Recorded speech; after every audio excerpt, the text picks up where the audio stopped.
पूर्णांक संख्या म्हणजे काय हे आपण बघितलेलं आहे दिवस तिसरा गणित पंधरवाडा। तर नेमक्या पूर्णांक संख्या म्हणजे काय हे आपण एक इमारतीची लिस्ट होतं त्या लिस्टद्वारे समजून घेतलेलं आहे। त्या पूर्णांक संख्यामध्ये धनसंख्या ऋण संख्या येतात, बरोबर आहे की नाही। तर यानंतर आता त्या धनसंख्या पूर्णांक संख्या यांची आपल्याला बेरीज वजाबाकी कशा करायची आपण इयत्ता 6व्या वर्गामध्ये शिकलेलो आहोत, बरोबर आहे। नंबर लाईन आपण शिकलो, नंबर लाईन संख्या रेषा। जसं तुम्हाला संख्या रेषा काढता येते का? हां, संख्या रेषा म्हणजे ही काय आहे? रेषा। रेषा ही मर्यादित असते की अमर्यादित असते?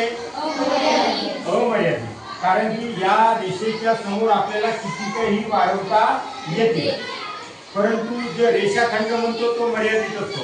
रेषाखंड म्हणलं तर एवढा, बरोबर, याच्या समोर म्हणजे 4 सेंटीमीटर का 2 सेंटीमीटर का 4 सेंटीमीटर, तर ते रेषाखंड हा मर्यादित असतो, परंतु रेषा मात्र अमर्यादित असतात, त्या आपल्याला कितीही वाढवता येतात म्हणून। आणि ही फक्त रेषा झाली, परंतु आपण संख्या दाखवली का? नाही।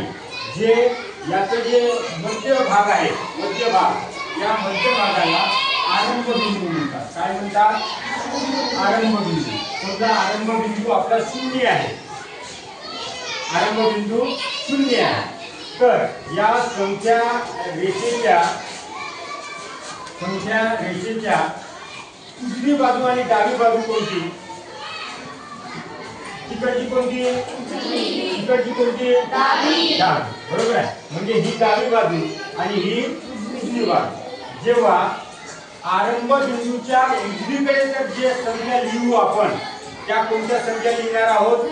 धनसंख्या। कोणत्या संख्या? बरोबर, धनसंख्या।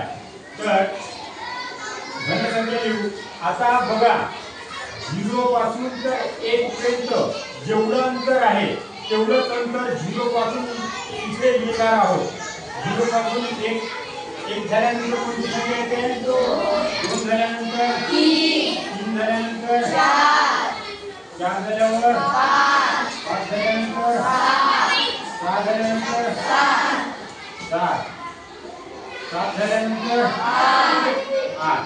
म्हणजे आपण उजव्या बाजूला आरंभ बिंदू पासून 8 पर्यंत संख्या लिहिल्या। आता जर त्याच संख्या आपल्याला डावीकडे लिहायच्या असेल तर हां, म्हणजे -1 -2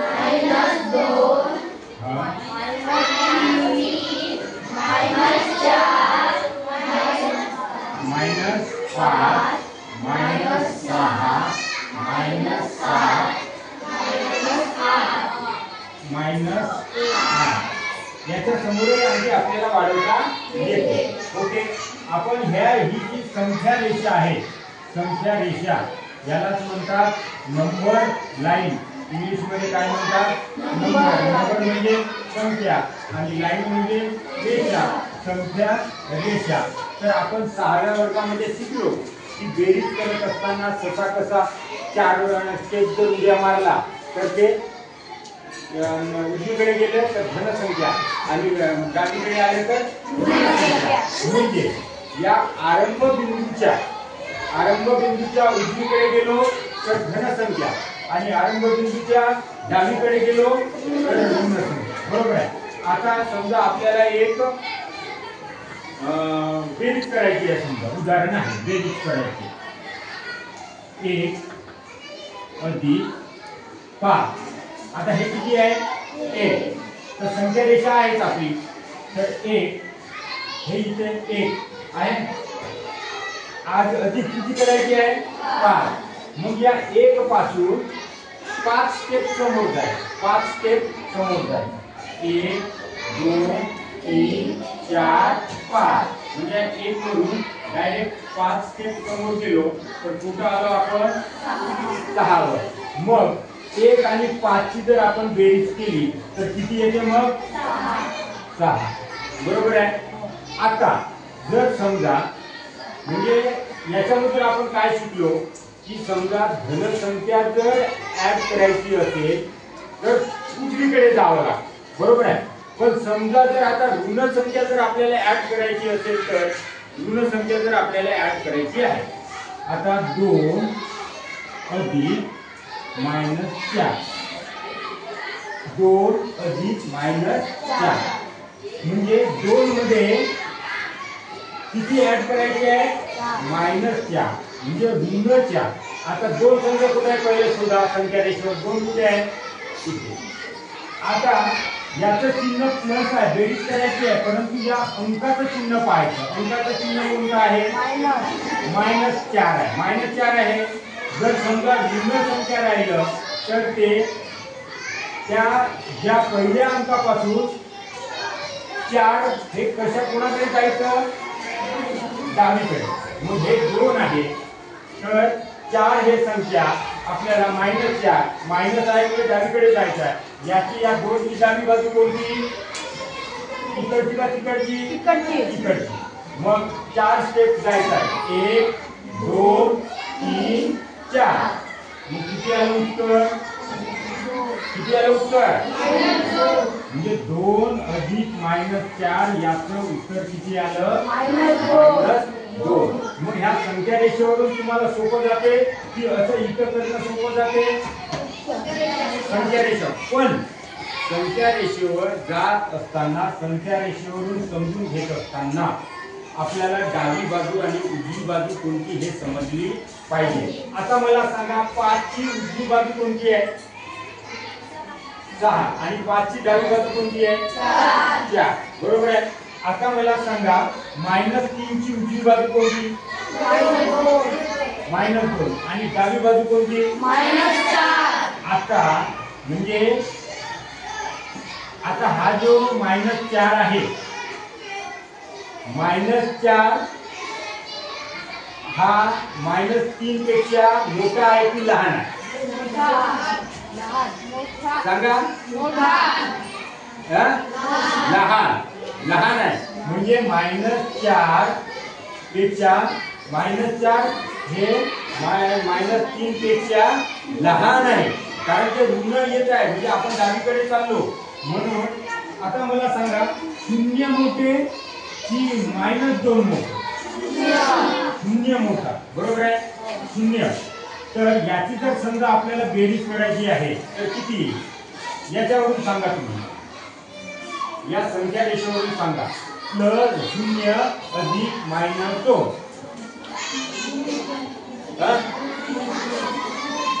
-2 कारण 0 म्हणजे इथे आहे आरंभ बिंदू.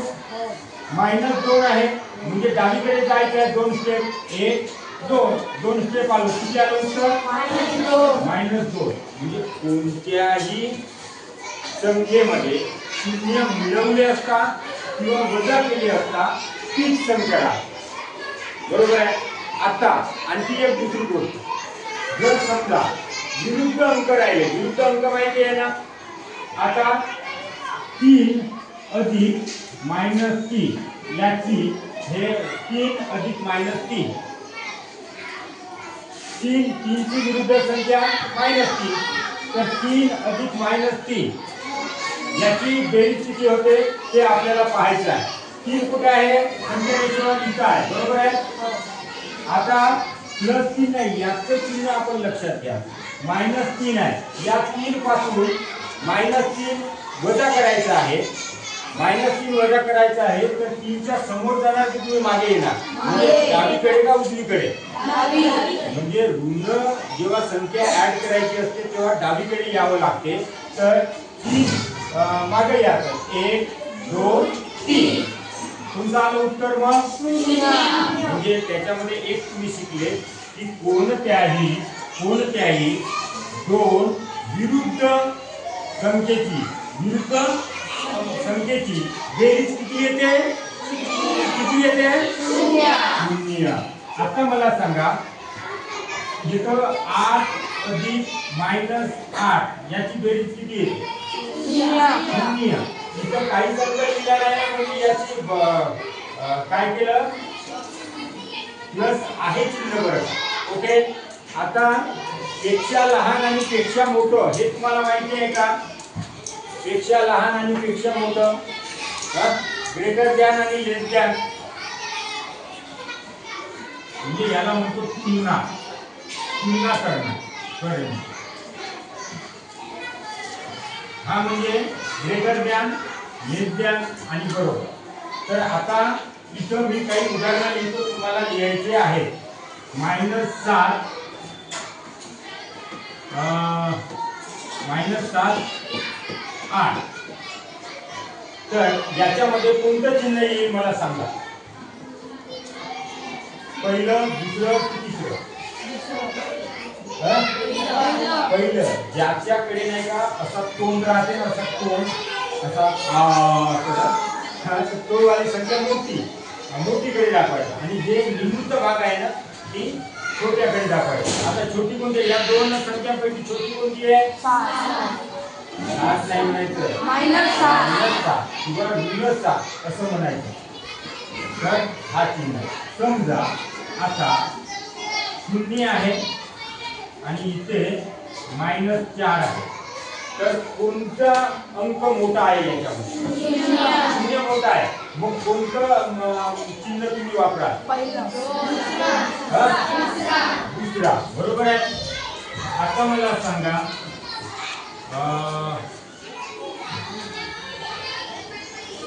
आता कोणतं चिन्ह वापरा? बरोबर. म्हणजे तुम्हाला या संख्या रेषा आपण त्याची बेरीज किंवा वजाबाकी, आता आपण फक्त इथं बेरीजच केली, वजाबाकीचे आपल्याला उदाहरण घेता येईल. कसं? आता 8 वजा -2 बरोबर किती? या संख्या रेषेवरून करा म्हणजे सोपं जाईल तुम्हाला, किंवा अशा पद्धतीने केलं तरी चालते. आता 8 आहे म्हणजे इथं 8 आहे, मायनस आहे ना, तर आपल्याला कोणाकडे जावं लागेल? डावीकडे. बरोबर आहे. पण इथे जे चिन्ह आहे मायनस मायनस काय होते? मायनस काय होते? प्लस 2 म्हणजे किती होईल?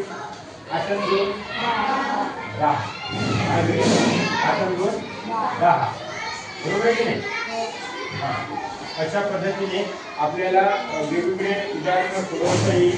जसं 7 मायनस +3. आता बघा 7 मायनस +3. 7 कुठे आहे? इथे आहे 7. आता मायनस आहे म्हणजे डावीकडे जायचं आहे. मायनस आहे ना, इथे कमी करायचे आहे ना, तर तुम्ही उजवीकडे जाणार का डावीकडे जाणार? डावीकडे किती? 3. 1 2 3. किती आलं उत्तर मग? 4. सोपं आहे ना? सोपं आहे की नाही? हा. आणि याच्यामधून आपण काय काय शिकलो?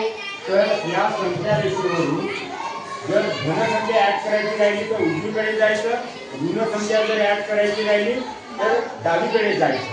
आणि संख्या लहान मोठी त्याला कोणतं चिन्ह वापरायचे? तुलना. संख्यांची तुलना आपण करत असताना या पद्धतीने आपल्याला करायचं आहे. मी तुम्हाला हे घड्यावरचं लिहून द्या आणि तुम्ही स्वतः 10 उदाहरणं तुम्ही स्वतः तयार करायची आहेत. करू शकता का?